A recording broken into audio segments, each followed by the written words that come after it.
Well, this week, a shark fisherman saved the life of a teenage girl on Pensacola Beach. He sprung into action nearly 100 yards away.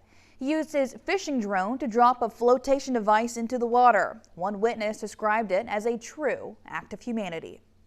Thursday afternoon, Pensacola shark fisherman Andrew Smith had just clocked out of work when he reluctantly decided to head to Pensacola Beach to go fishing. And I wasn't even going to go out, and then my friend convinced me to go. But he did. 10 minutes later, panic broke out.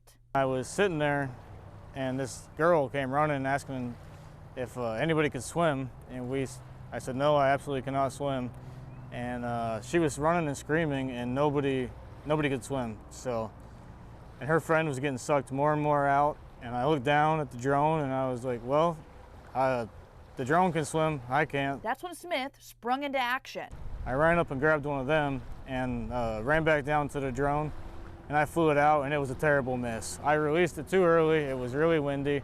Like, it wasn't close at all. At this point, the teenage girl had been battling the rip current for 5 minutes. I was shaking pretty bad. It was nerve-wracking. I about cried. Smith didn't give up. Another bystander gave him a second flotation device. Bystander Robert Ney then started filming, saying he had never seen anything like that in his life. He added it was apparent the young girl was losing steam very fast. And I flew it back out, and after the first one, I could kind of tell how windy it was and stuff.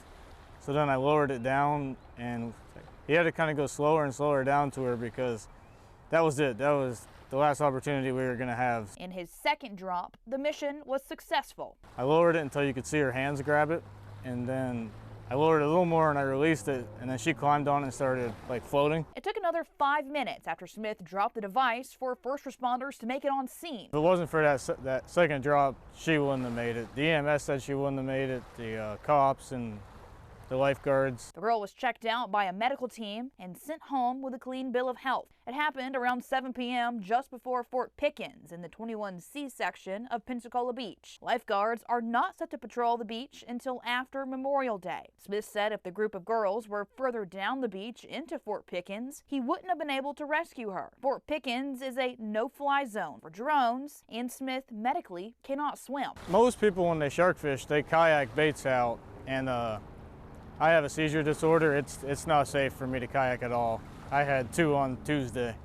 So I've had to use drone for like the last year, and I had a mess up with the drone like a month ago, and I just got that drone back on Monday.